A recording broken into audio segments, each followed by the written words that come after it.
Okay, so good afternoon. We have today with us Jenny Dinoia, who is an artist, and are you a juggler also? I'm a juggler Okay, so today we decided and to more. focus on juggling. Okay, so do you consider juggling a sport, an art, or simply a way to relax? Wow, you are such a smart woman. Do you know that? That has been a topic of debate for many years in the juggling community. When I started juggling, it was seriously, I started in Manhattan and I would go to this place called Carmine Rec Center. And afterwards, we'd all get Chinese food. And one of the topics of discussion was, oh, is juggling a sport or is it an art? And we've tried to, I think, have it in the Olympics because you can do numbers and you can, you know, qualify it. Like Anthony Gatto, can do the most amount of objects, even though he retired. So he's like the number one juggler. So, yes, it's a sport. You can have, you know, qualifiable amounts. Like I can juggle 7 clubs for this amount of catches, And you this get many balls. strong in the arms. It is. It's a sport. Like you need good posture, you need endurance, Yeah. all those things. And it is also an art because you see people like Wes Peden, one of the most creative jugglers out there right now, who, invents different tricks. And you see Gandini Juggling, which is a theater dance juggling company, and they blend, beautiful juggling with dance. And I do that as well with Angie Pearl Productions. We blend juggling object manipulation with dance, and we have dance solos, that are extremely artistic. So you can see so many beautiful acts where it's such art, like Michael Motion is very creative and done artistic things. So you That's look good. That's super good. you That's look good. super happy. Yeah. So do you do a lot of creative stuff yourself? I'm more of a creative juggler. Oh yeah, you like to change the different way you send stuff, and you also like to do it with lights, right? With the lighting. I love just cast a juggler who I find talented, and then they bring a lot to the table. And then with the right song and choreography, just kind of do something that's very entertaining and artistic. So move the What audience. was the name of the juggler you had at Levi's Studio? Well, I had a few. There was Chris Garcia who had he Yeah. did the gosh, what is that called with the yo-yo thing? Yeah. Juggles the thing. Yeah. Yes, he has the yo-yo thing. I'm just blanking. I'm having like a brain fart. He does the Yeah, he moved the balls around. well, he he did the thing with the it's like a Yeah. Chinese Yeah. yo-yo. What Yeah. is that called? My goodness, I'm so embarrassed. How about the other guy, the one before that? Um, well, there's Melanie. No, there was one that was like a superstar in one of the. It was a trio. Don't remember his name. At Levi's studio. Yeah, yeah. Levi's Studio. A superstar. You had one 2 years ago and then 1 year ago. But anyway, it doesn't matter. And then I think there was just Chris and Melanie. okay, and at the So it's Chris Garcia, very talented juggler. Melanie Webster was in one. We passed clubs. And then it was Studio 200, we had the water ball with who? piece, With who? Cryptic Firecat, but that was a duo. Okay, that was And then it. did I do another one at Levi? Yeah, you did another one at Levi. You did one before that when it was all in the dark, That was Melanie. and then Chris, there was a, gosh, what was his name? The dancer. oh, a dancer. He's Yeah, black. yeah. I I forgot. think his name was Chris Okay. Scarver. Chris Scarver. Okay. But he wasn't a juggler. Oh, I thought. But he he's very was. good. Oh yeah, Yeah. he was. Did you keep in touch with him? Well, I believe so, yeah. He's Okay. very handsome too. Hi, Chris. What if you watched? He was such a cutie. Yeah. Oh, what a nice little dancer he was. Yeah. So it's a lot of fun actually to get Yeah. hold of all these I artists. think the most fun part about producing and directing is working with great artists. I mean, when you work with someone super sweet and nice and talented, it's the best because you're in rehearsal and, you do get stressed out, or at least I do. I get overwhelmed and this and that. But if you can try to just enjoy it, and I'm getting better at it with time, then you can really be present with the performer and realize what a gift it is to just be able to create and do it. I do it more for the most part now just for the love of it. There isn't that much money in the arts. So a lot of the residencies, or I just did a gifted solo choreography, which was purely voluntary, really. But now with the juggling that I'm doing with my solo act, it's for hire. So I'll do like events or corporate stuff or bar mitzvah or whatever. So that's where I'm focusing just now. Okay. So when you did the one at the dance studio with the water bottle, was that a story? I was kind of environment. I'm not as affected now, but I think I've been really kind of like, I'm not as affected now, but just the state of the oceans, the state that so many people don't have water, access to clean water has really affected me. So I don't know. I mean, I was just in a healing place at that point. I had some kind of bad stuff happen to me the previous January. So I was... That song was by Dvorak. It was a pretty intense classical song, and it was really just about... I mean,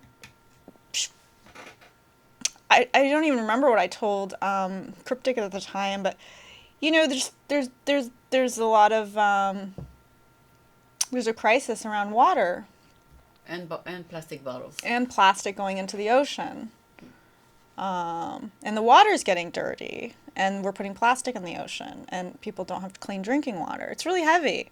So it's a heavy subject, but you made it into a production. I mean, yeah, I mean, we were juggling the water bottles. Man, it was absurd. I don't know. Okay. But it's good. It's good that you introduce bottles into juggling. I mean, you can juggle with anything, with apples, with oranges, whatever the topic is, right? Yeah, you can. Okay. So each time you perform a gig, do you do a different number? Well, the idea is that I work on this one gig, this one song now, and I can repeat the performance so that I can kind of just perfect like a dance juggling solo and then perform it for different events. So that's what I'm doing now.